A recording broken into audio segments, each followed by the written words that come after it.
Okay, today I'm going to talk about supplementary protective bonding and how to test to see if we need it. I'm also going to have a bit of a chat about touch voltage as well. But just before I start, because we're talking about protective bonding and earthing, I just want to mention something which is becoming more of a concern, which is diverted neutral currents and a voltage appearing on the protective earthing system in an installation. Network faults can place a hazardous voltage on the MET and anything connected to it. The guidance is now to check for diverted neutral currents. We need to take care now when we're working around the MET. Anyhow, on with supplementary bonding. Let's just have a quick recap on the difference between earthing and bonding. Earthing, these are your circuit protective conductors. These connect together all your exposed conductive parts, your light switches, your sockets, all your electrical appliances, the green and yellow. The CPC, your circuit protective conductor, is there to clear the fault. Earthing limits the duration of the fault. So you think of earthing as in time. You want that MCB to trip in as short a time as possible to limit the amount of time that fault appears on an exposed conductive part.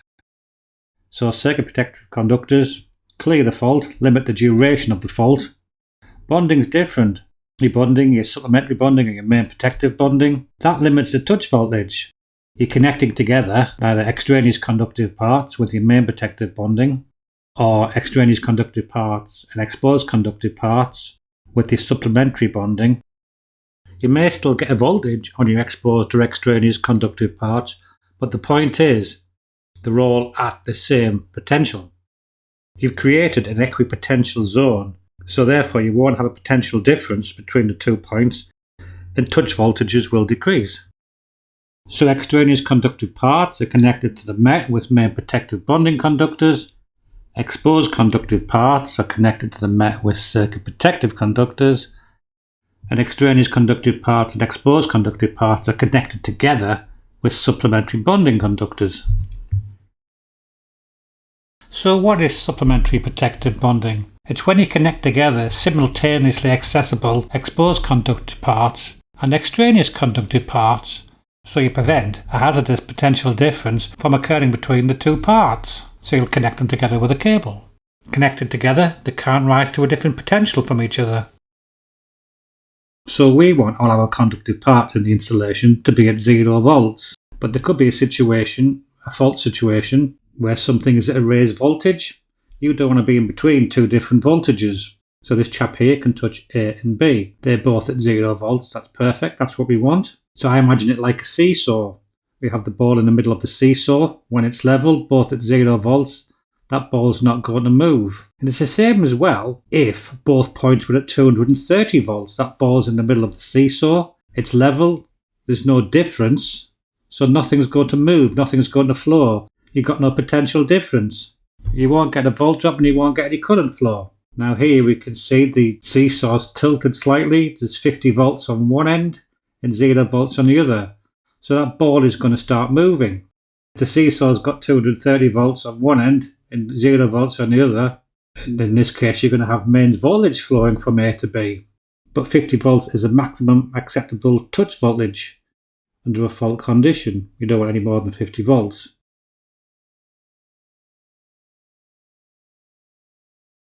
BS 7671 tells us in regulation 415.2.2 what we need to do.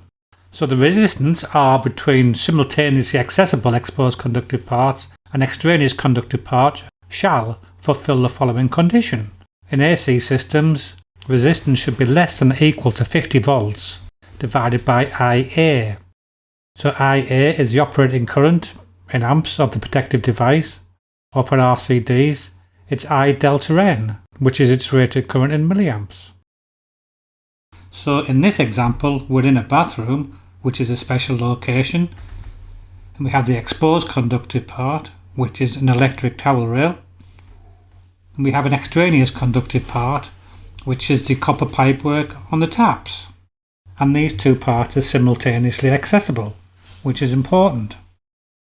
And what we need to do is measure between the 2 points and get a resistance reading, and we can use the formula resistance is less than or equal to 50 volts over IA, or 50 volts over I delta N if it's an RCD, and we'll get a value. So IA is the operating current of the protective device. And for a B-type MCB, that's 5 times the rated current. In this example, we've got a 20 amp MCB protecting an electric towel rail.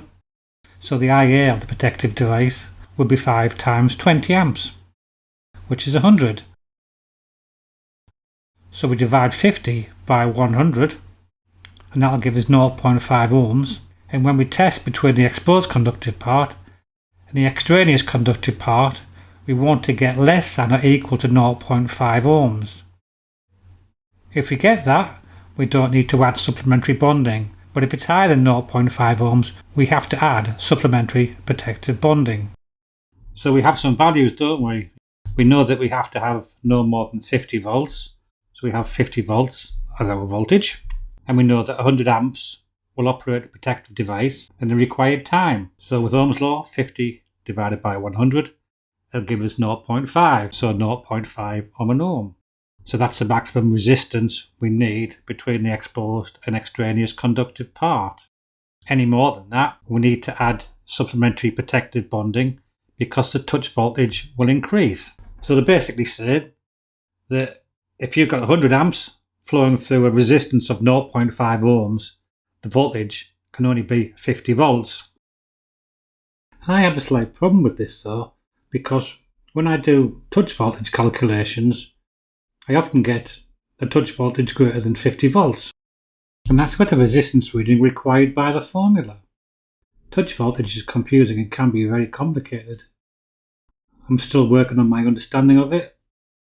I'll talk about this a bit more at the end of the video. So here we have the test with the meter set to low ohms. We put one probe on the towel rail, we put another probe on the pipework, on the tap, and we get our reading.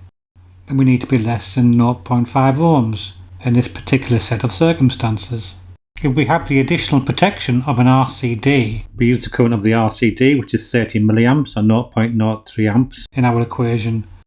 So it's 50 volts divided by 0.03, which equals 1666 ohms. And so testing between our exposed conductive part and extraneous conductive part, and we get less than 1666 ohms, there's no need to install supplementary protective bonding. But I'd like to point out though, that if you've got a resistance reading of 1666 ohms, would be very, very high. We really don't want to be having resistances that high. But you presume it's some kind of insulating section and the pipework that's causing the high resistance, not the CPC or bonding conductors. I've got an example here of a little bit of copper pipe with a push-fit connector. When the pipe is dry, I'm getting more than 99.9 kiloohms of resistance. But when I filled it with water, I got 795 ohms of resistance. So the water obviously causing a continuity, even a high resistance continuity. But these push-fit connectors can cause issue. When you're testing in bathrooms and such on a AICR, you get some readings which sometimes are quite hard to work out what's going on, especially in bathrooms because everything's hidden and tiled away. Sometimes you can get a camera on and you can see. That's why I'm getting a high reading. I've got a push-fit connector. I'm probably getting a reading of the water. But yeah, sometimes in bathrooms you're not quite sure what to do for the best. Always consider your readings and think, what's the best course of action I need to do here? With RCDs being a requirement now, I very much doubt that people do this kind of testing anymore. They just take it for granted that the RCD is going to give protection. But it is a device that can fail, or if the wrong type selected, won't work at all. It might still be worth considering that the circuit should protect the person even with the failure of the RCD. Even the correct RCD might not operate with certain network faults. It's one of our basic requirements to create this equipotential zone, and where necessary, in special locations or such, add the extra protection of supplementary bonding. We have to think about the RCD that's been installed. They could be DC currents which are going to affect the ability of the RCD to operate. So I think relying on an RCD comes with risks. The RCD is there for additional protection.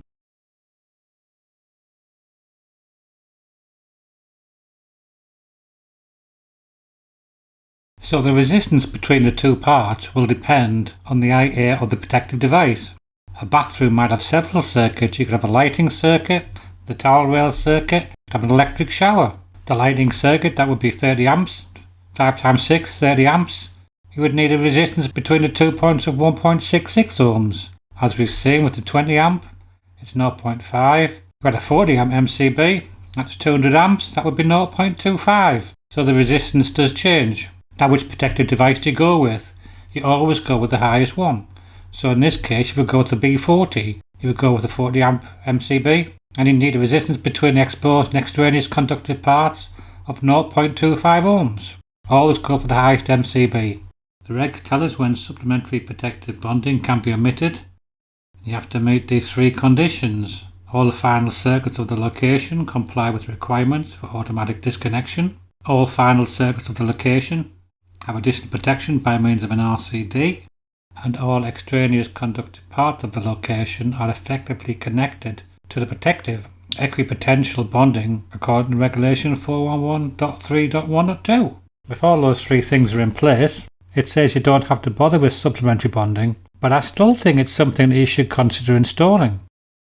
So point 4 is basically a good circuit design. We've got good ZS readings and the protected device is going to trip within the required time. The RCD, as we mentioned, you have to install a 30 mA RCD for practically every circuit nowadays. It's number 6 where things can start getting a bit tricky. As mentioned before, it's difficult to know if extraneous conductive parts are effectively connected to the protective bonding. This is where you'll take your readings from the MET to the part in question, or between 2 parts, as in your supplementary.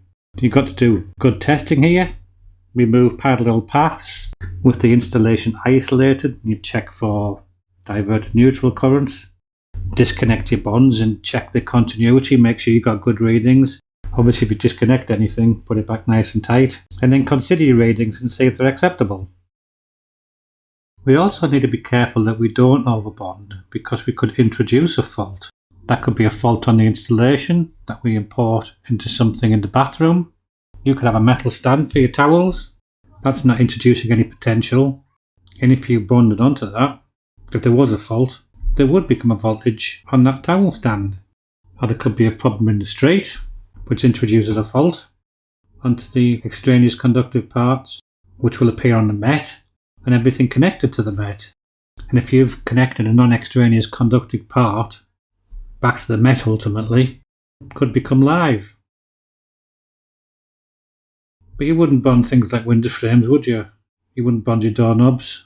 Sometimes it does take some consideration. It's not straightforward if something should be connected to the earthing system. And sometimes it's a compromise. Generally in domestic it's pretty straightforward. Gets a bit more tricky when you're doing things outdoors. Yeah, so we've got to be careful that we don't introduce a fault by being a little bit overzealous in attaching green and yellow to anything that's metal. That's why it's important to check if something is an extraneous conductive part. I've got another video on that, link above. So let's have a quick recap. We're testing to see if we need to install supplementary protective bonding. So we test between the exposed conductive part and the extraneous conductive part. We use the formula resistance is less than or equal to 50 volts divided by IA. And if we're using the MCB, IA is the rating of the protective device times 5.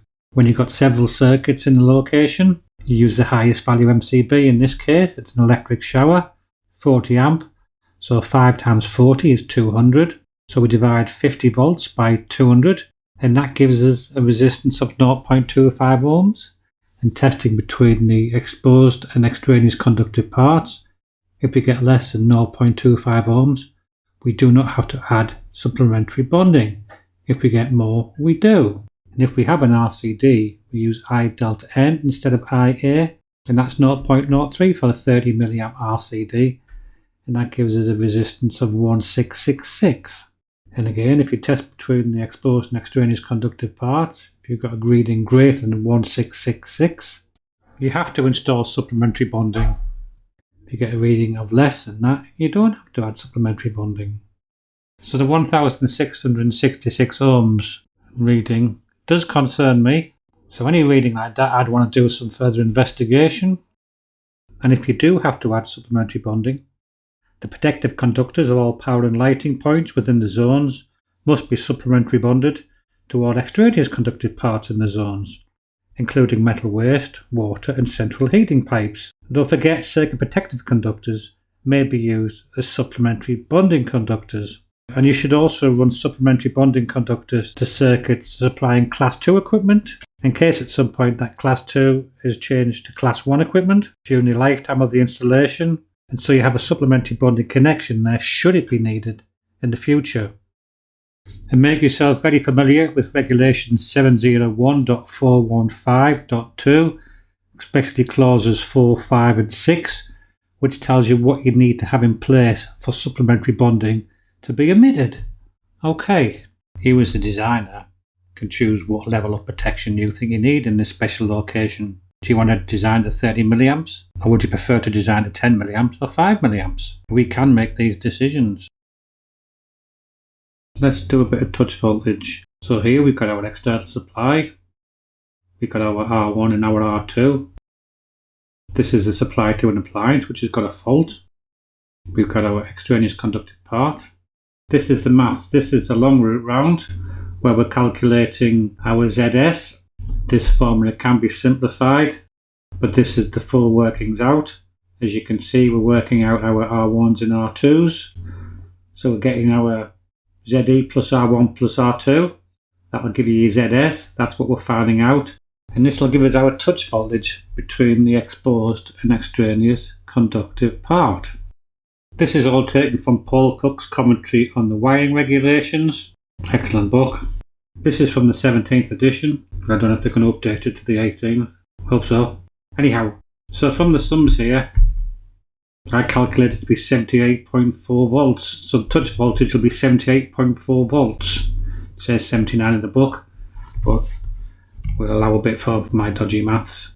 Let's put some numbers onto the drawing. Okay, so again, we've worked out our ZS from before. The ZS is 0.74, and that's made up of 0.35, that's your ZE, your external, and your R1 is 0.148, your R2 is 0.242. You add those all together, you get 0.74, so that's our ZS. Now we're going to divide 240 by 0.74, and that'll give us our fault current, 324 amps or so. And now we've got our fault current, we can work out our volt drops. So on the R1 leg, I work it out that we've got a volt drop of just over 104 volts. So 104 from 240 will leave 135 volts. Therefore, at the fault, we'll have 135 volts. Don't forget, touch voltage is between 2 points. That fault current will carry on down the CPC, your R2. And we've got a resistance of 0.242 on the CPC, which will create a volt drop of just over 78 volts. So when the fault current gets to the MET here, there's a voltage on the MET of 56.84 volts. The resistance on the extraneous conductive part is negligible. So at the MET, we've got a voltage of just over 56 volts. And therefore, we can work out our touch voltage. At the exposed conductive part, we've got 135 volts. And the extraneous conductive part, we've got 56.84 volts. So the potential difference between the 2 points is 78.48 volts, which is what we got in our maths. It's above 50 volts, isn't it? It's above 50 volts, but because we're using a larger fault current, we're not using the IA, the 100 amps. That's where I get a bit confused with the resistance less than 50 volts divided by IA, because all the calculations I do to get more than 50 volts. I've done this calculation as well with the 100 amp volt current. We do get less than 50 volts. I'm not sure that the IA will be the fault current flowing, but that's something I'm still trying to discuss and work out with people. Because obviously we've got lots of parallel paths as well, which can change things, change voltages, change touch voltages.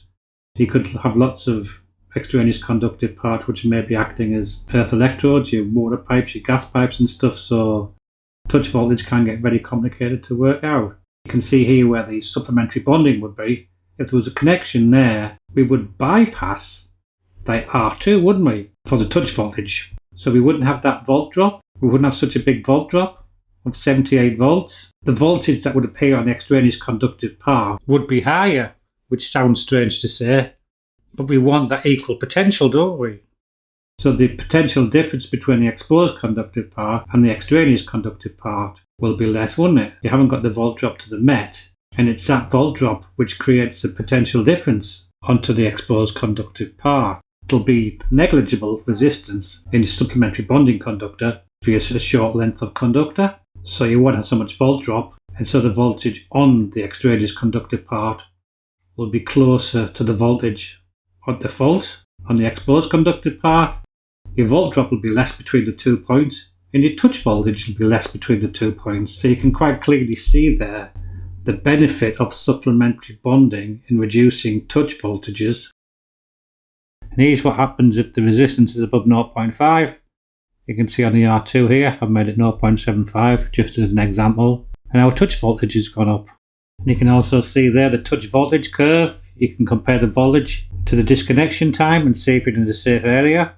And here we have the conventional time current zones for the effects of AC current. AC1, that's up to 0.5 milliamps. Perception possible, but usually no startled reaction. AC2, 0.5 up to line B.